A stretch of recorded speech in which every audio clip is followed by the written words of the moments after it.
Good evening. You're listening live to the Xtreme Movie Show. Tonight, we're going to be, rest in peace, Brian Dennehy. We're going to spend a few moments talking about some of the things that we remember about him, even though he's got an extremely long, storied career. If you look at it, very, very diverse, actually. He was 81 years old today. I'm your host, Rob.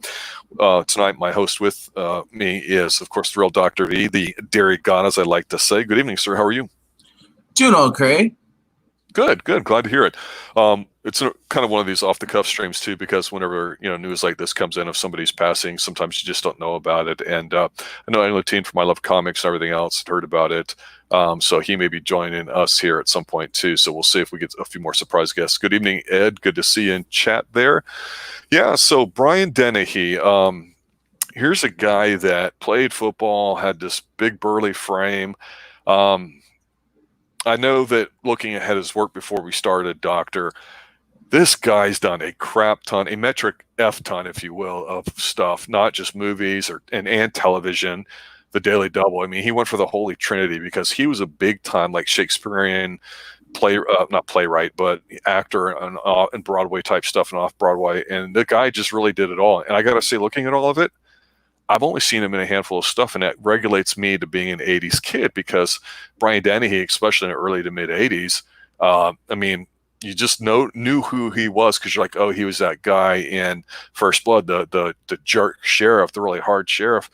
But I got to tell you, just a couple performances he's in really left an impression on me enough for us to want to talk about it tonight. So I didn't see Tommy Boy or some of the other popular movies that he was in the 90s and other decades too. So when we talk about Brian Dennehy, what comes to mind for you, Doctor? Like I said, the first one always pops in my mind is him being the know-it-all sheriff, in First Blood, Rambo. Yes.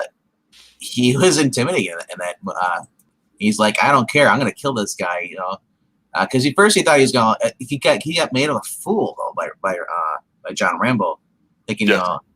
and that really pissed him off. And the whole scene of him is just like every time he interacts, he's like, "Well, you guys are incompetent. I'll have to do everything myself," and all blah blah. It's like this guy, he was in a lot of things. He apparently died of a heart attack. He had cardiac arrest. Although his family said it was not related to anything to what's going on with the COVID-19 though. So it just he was always big for his size too. He's a little. Yeah, and I think too, you say he's big for size. He wasn't ugly. He wasn't like pretty or whatever, but he had a rugged kind of manly look to him. And when you talk about First Blood as the sheriff, as much as big and powerful as Stallone was at that time with Rocky and other things he was doing, and of course how big he'd get to be, man, Brian Dennehy just really nailed that role. And not because, oh, he looks like a sheriff and played it well, but just he didn't come across as a completely dumb, stupid little yokel guy from a redneck backwards town. I mean, he was a guy that we had talked about when we reviewed this. We even did a watch party on it. His character, he had served in war, so he knew what was going on. He was smart. He was sharp. He just wasn't going to back down because that's not how he's wired. So rewatching it recently with you and E and everybody else that's participated in that, it really made me kind of go, wow, his performance is even better than what I remember. And I think it's a really positive thing to say about him because, like I say, just for a couple of roles that, it's been 30, 40 years to really nail it like that, you're like, man, this guy really did a great job at it. I think says a lot. I mean, obviously, you remember him pretty well from First Blood, too. I mean, does anything else stand out with you from that movie? Well, you pretty much nailed on the head as far as that. He was the guy. Like, he was an asshole, and he dude. If you can sell me on being an asshole character and villain in the movie, you're doing a good job. Because that's hard. It's hard for people to do that. In movies, coming up being a prick.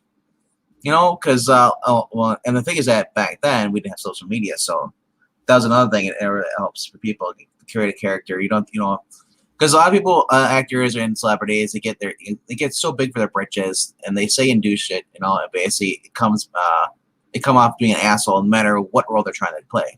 So I thought it with him being perspective, I thought it was really great that he actually was able to sell a role without having to rely on what his social media presence would be. And I thought about what would the 80s been like if we had Twitter, would we really care about these actors as much, because would they say stupid stuff back then and make us, not see their movies. But yeah, I mean, this guy, he was in Cocoon. He played the alien in there. And he didn't come across as being like mean or whatever. No. Like an relevant figure. Yeah. That surprised me. So he is diverse basically as far as he could go. He could go from a complete jerk to playing a complete much nicer person. Because some people actually get typecast. Like Stallone will always be typecast for being Rambo. That's the way I've always seen him. You may have first seen him as Rocky, and maybe always see him as Rocky. Mm-hmm. This guy, I mean, he was able to play different roles, and because he wasn't a main character. He was a supporting character. Yes, that's true. A lot of screen time, but and that's why I look at Morgan Freeman. Morgan Freeman's always played good at playing character actor.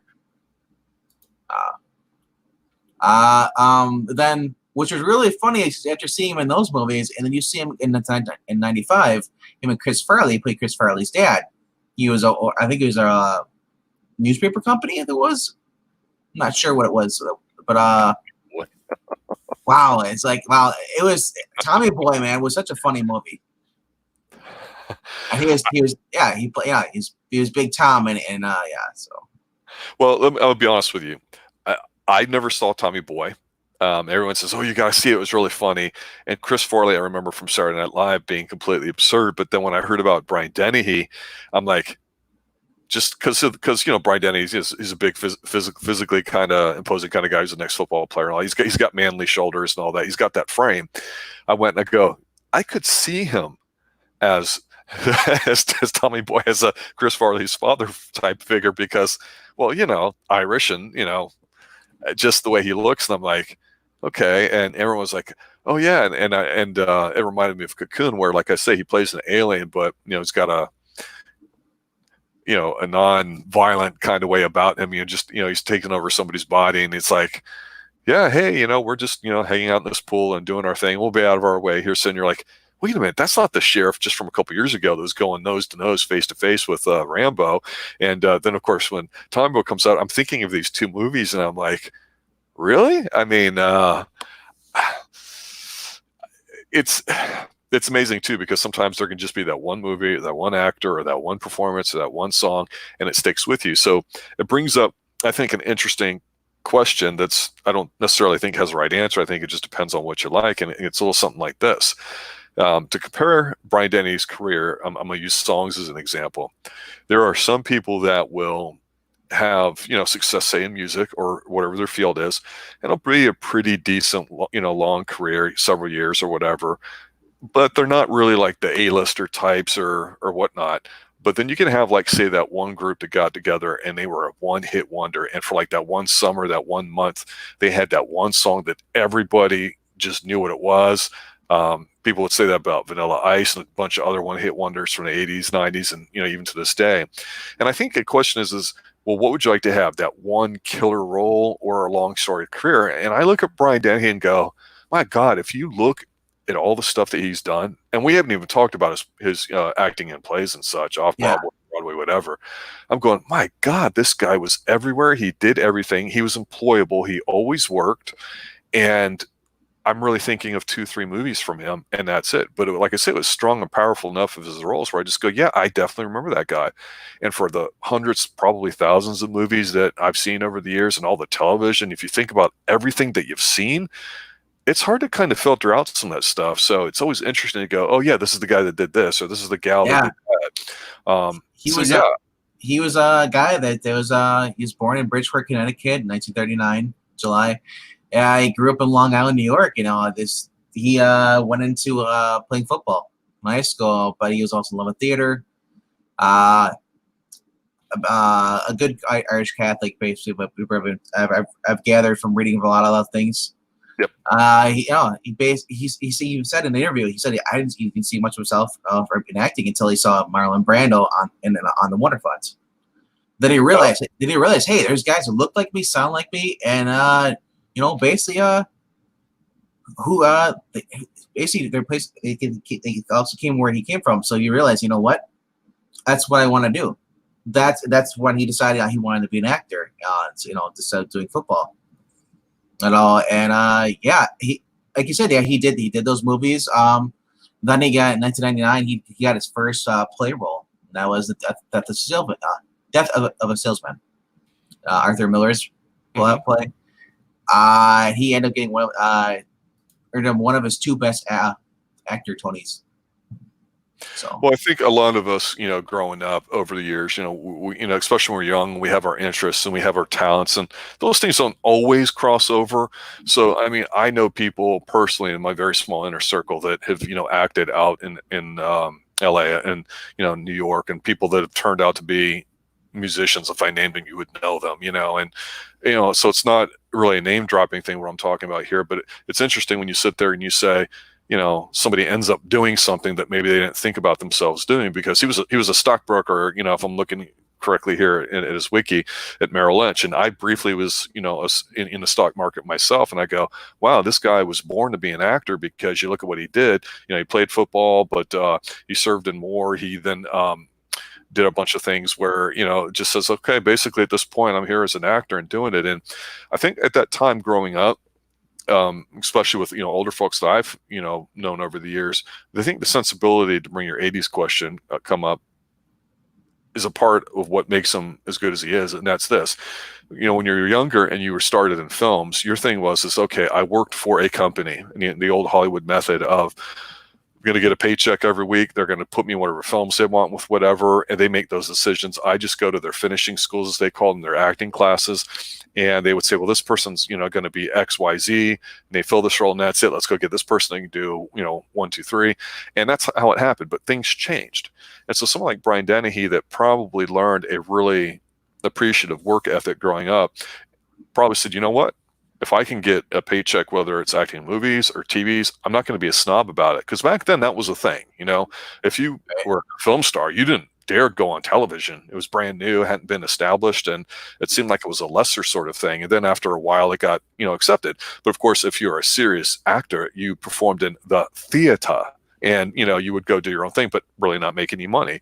But if you got known well enough, you get cast maybe in movies and stuff. We talked about that with Richard Burton. And, I mean, it's, so this guy definitely did not rest on his laurels. This guy got out there and he produced.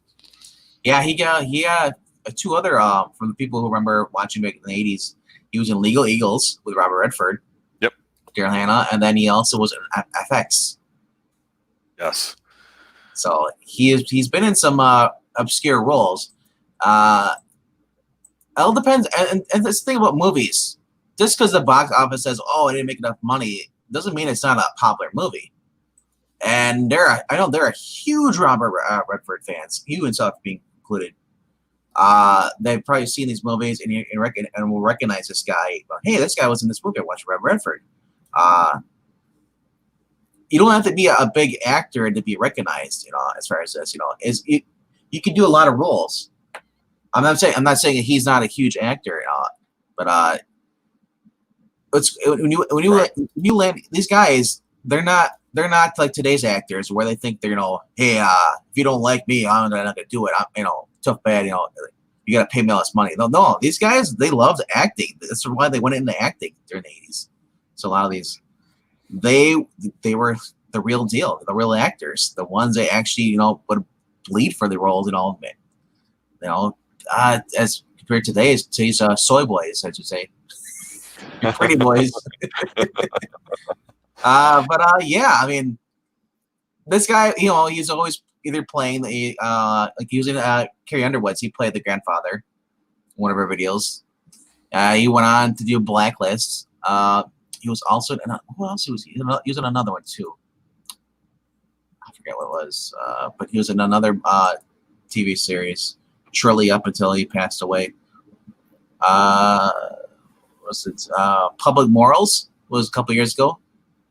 Yeah, and the thing too is, I remember early on, as a kid, being a James Bond fan. And, we talk a lot of James Bond on the Xtreme Movie Show, and for me, one of the guys that stuck out a lot was somebody that I used to see in a bunch of, horror films and different types of films. And he's a guy that was also what would be considered a B-lister, and that's Donald Pleasance. And Donald Pleasance himself, I remember one time seeing an interview with him, reading it about it, where he mentioned that, when you grow up in a certain generation or in certain households, your circumstances, what you do is, you treat your work, your job like it's a job. You're not a movie actor, superstar. You're somebody that goes in there, has a job to do. You're prepared to do it. You go do it. And whether you agree or not with the writers and directors and this and that, you're all in there together to make money. And here's your role. And basically, if you're going to be a jerk off, you're not going to make money because people won't want to cash their deal with you unless you make them that much money. And it seems like the professionalism in general that superficially that we as fans on the outside see definitely seems has gone down over the years. And I think that someone like Donald Pleasance, is the person I'm thinking of that gave me this idea of Brian Dennehy being so prolific with everything that he's done, where you go, my God, you could go back and he's probably been in one or two things a year, whether it's a combination of, TV or movies. And he's probably been doing it for 30, 40 years. And I'll tell you what, there's that old expression in sports that, your best professional quality is availability, meaning you're not hurt, that you show up on time, that you're there during practices. That's part of being a professional that a lot of people like to take for granted, and not just in acting, but in the real world. And I think some of those standards have really dropped over the years. And when they do, it's hard for that to kind of come back. And I think that's why you see a lot of issues with younger actors, who do well or have some success. They flame out when they get in their 20s and are supposed to be an adult because they haven't learned how to be professional. So when I see somebody like the Donald Pleasance, but in this case, I'm comparing him to Brian Dennehy, I think there's just something in who they are as a person that comes out, and that's something we like, because frankly, we didn't go see Rambo or First Blood or any of that stuff to see Brian Dennehy. We didn't go see the sheriff, to be a villain, if you want to call it that, a jerk or whatever. We go there to see Rambo, and you know what?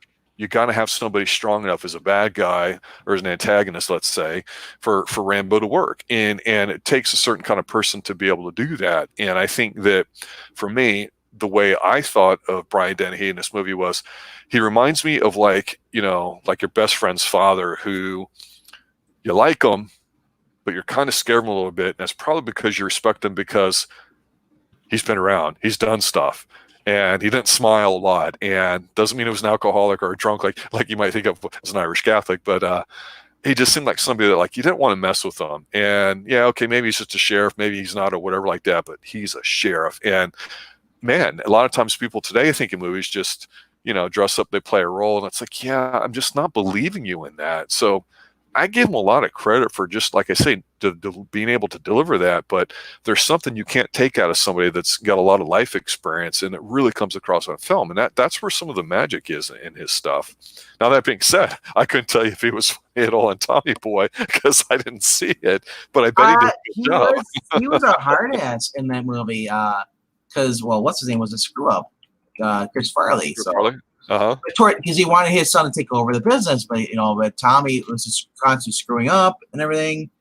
And eventually, obviously Chris Farley's character, made his dad proud.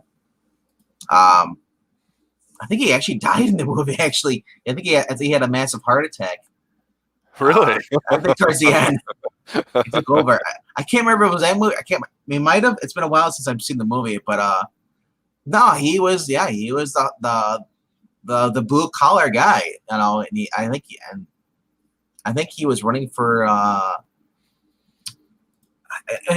his business was failing because on hard times, because nobody was buying stuff, at the point where down on his luck, man. Yeah. So, no, he was actually like I said, I loved him in Rambo First Blood. To me, will always be the first role I've seen him in, and that'll be always the first role that comes to mind when I think of him. Tommy Boy was a different, from a completely opposite of what he does, and that's, like I said, that's so many, a few actors can actually pull off, do something. Most are typecasts. Like Tom Cruise is, he's another guy. He was able to do Jack Reacher. He can do Maverick from Top Gun. He can do Ethan Hawke. Or not, that's not Ethan Hawke, but Ethan Hunt. I hope he doesn't do him. I mean, some people might want to see that movie, but not me.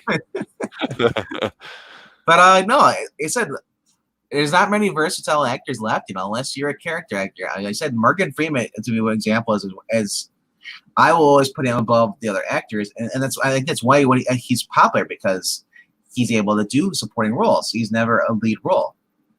I think that's what kills a lot of actors' careers, because they want to be lead actors, and when they finally get there, and they get upset because, well, nobody wants to see him in anything else. That was Bruce Campbell. Everybody wanted to see him as Ash from Evil Dead.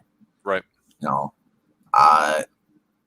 But yeah, I mean, you bring up a good point about being typecast, because here's a guy that, I don't really know him that well, so it's hard for me to sit there and say, well, yeah, movies paid the bills, but his real passion was to say theater, and he would do, TV gigs or whatever.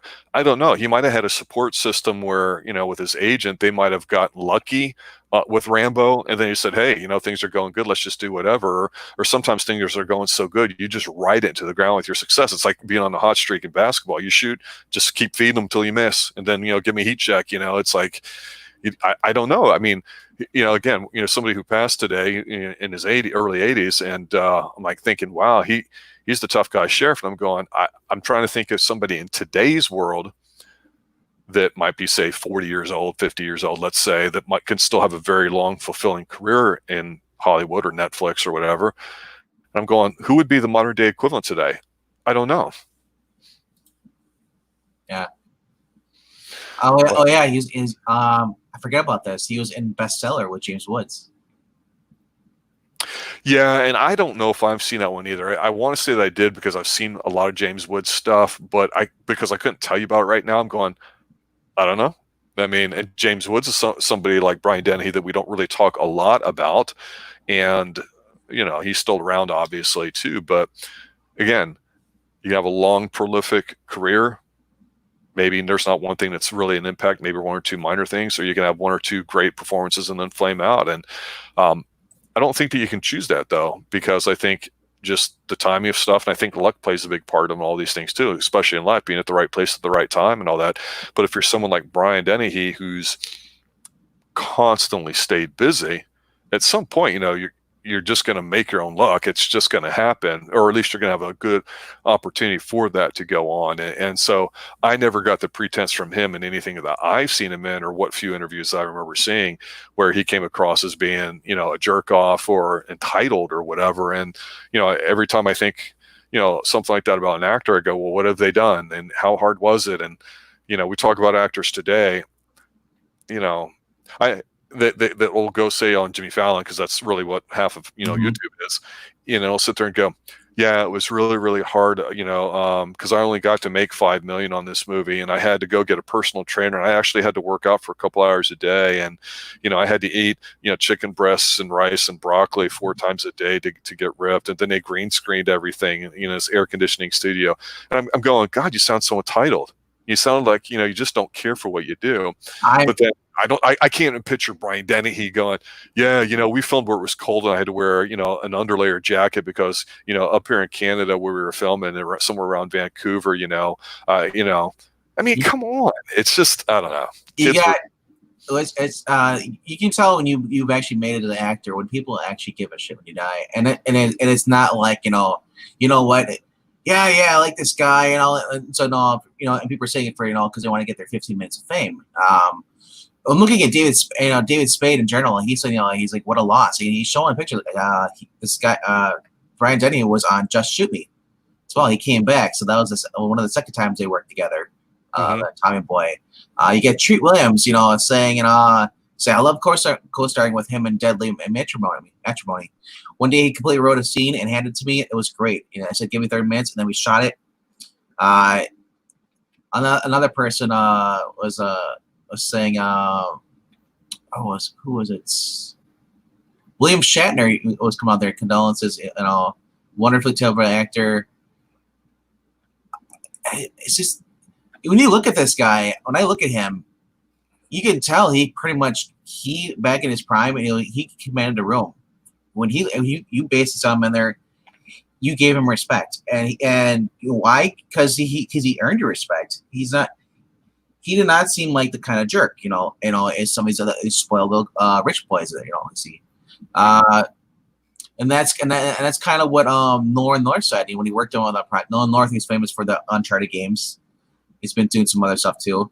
But yeah, he's a voice actor, and he said like the one time I got to work with him, he's like when this guy walked in the room, man, he took control of the room. The whole atmosphere changed. People looked at him, he was in charge, and it's not because he was a jerk or anything like that. No, it's just that he had that presence. Well, he's also probably like 6 feet tall, probably. He had that physique, it's like, especially when you see him in like Rambo. It's like, this is a guy I don't want to piss off. He's not John Rambo, but still, he's a guy like he kicked my ass. But as you see him in some of his other roles, like you see him in Blacklist stuff, and some of his pictures of him with his grandchildren stuff, because he survived by grandchildren. He's got like 5 kids from 2 marriages. He does not. He comes off as less intimidating. He's when he's in his element, when he's smiling, he's older, he's smiling. He seems more simple, or not simple, but as far as like stupid. I'm just saying he seems more easy to approach. He seems like a sweet old man.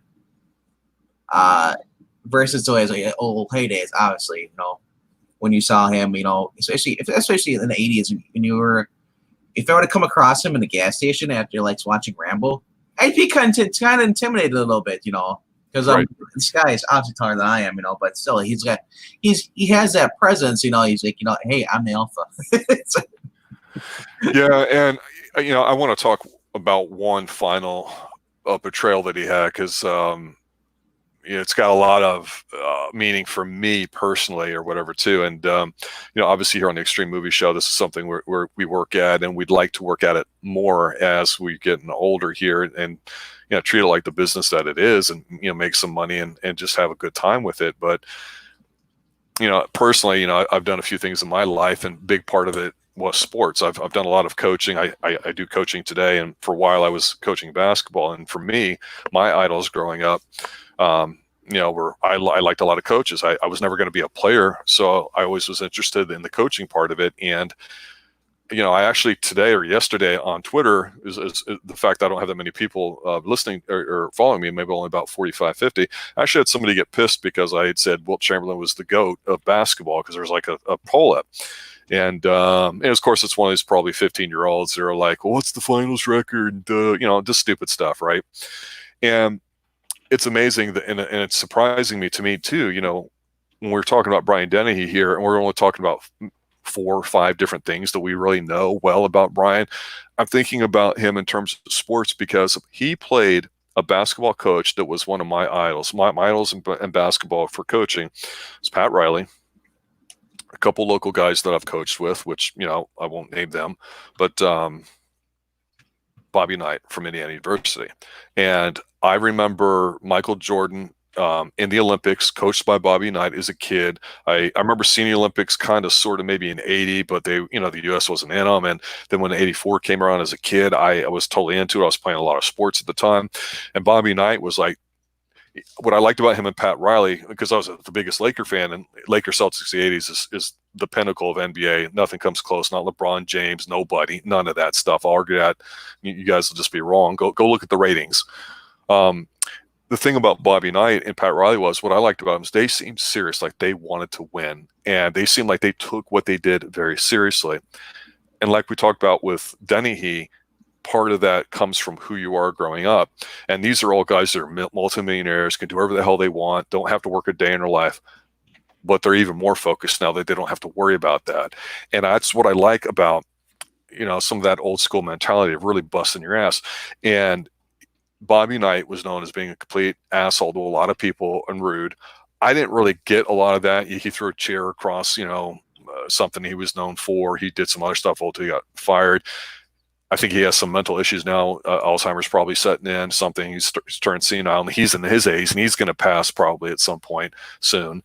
But Brian Dennehy played him in an ESPN special. And I don't like ESPN because they've always hated Bobby Knight, and they really turned from just reporting sports and news to just being really opinionated, and that's why nobody watches them anymore. Of course, Disney owns them now, I believe, so it's super political, and people wonder why sports themselves, no matter your politics or your background, is so divided. And it's not as simple as, oh well, I love the Lakers. Well, the '80s I did, so therefore the Celtics suck. Therefore you suck. It's not like how it is today, where you love Trump, you hate Trump. You love anybody but Trump, you hate anybody but Trump. Back then with sports, okay, my team's the Knicks or my team's this or that, and I might make fun of you about it, but it wasn't a big deal. And when I see Brian Dennehy, I go, holy crap! Here's the kind of guy that really, really nailed the essence of Bobby Knight, and who's a really smart coach, really intelligent guy, didn't take any BS, was definitely not PC. Watching him behind the live mic was always interesting because he did not kowtow or cater to anybody interviewing him. And when I look at Brian Dennehy, I go, my God, he was born to play him. And sometimes you don't make these jumps or realize how good somebody can be in a situation like this unless you've grown up around him. And to your point, what you said earlier, man, the guy's just got that alpha factor. He's got that, presence about him. And that's not something you act to get. Okay. That's not, I'm going to lose, 100 pounds and, be the machinist. Okay. It's just something you carry with you. And that's one of the things I know I'm going to miss about Brian Dennehy, in particular, obviously his performance that we talked about, Rambo.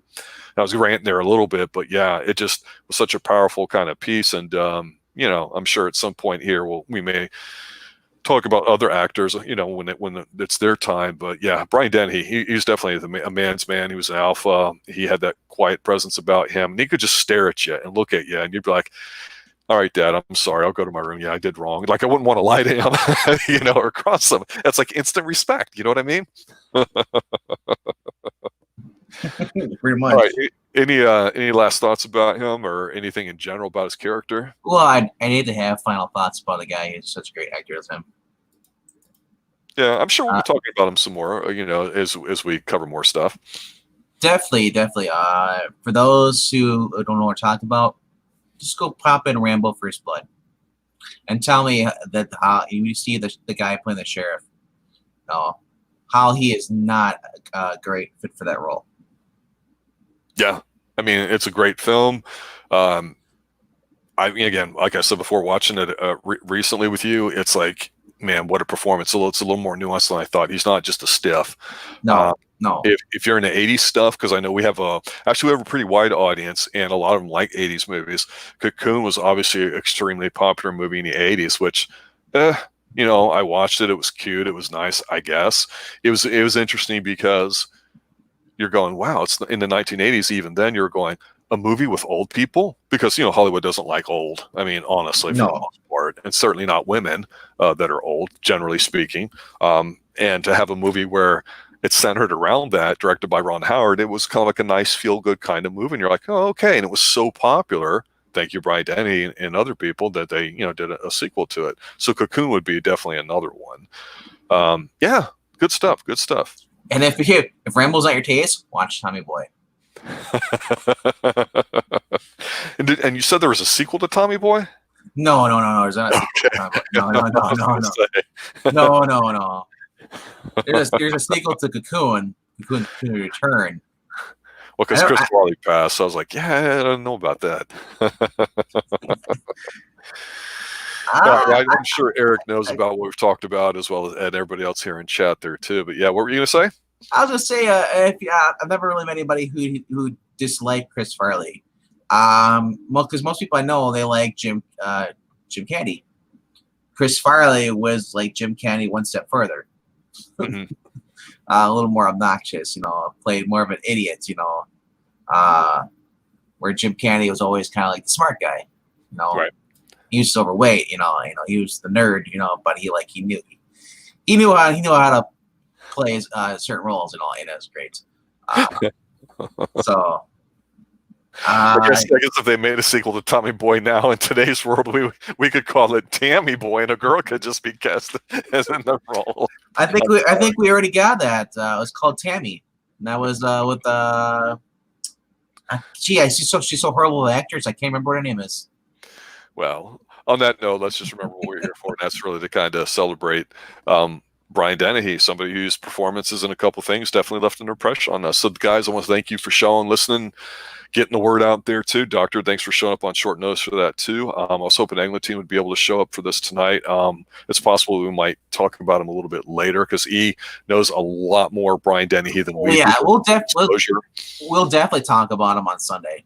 Yeah, If we don't, Eglantine will. Exactly. More Brian Dennehy, not a bad thing. Okay, guys, thanks for showing up. Have a good night. Later, guys.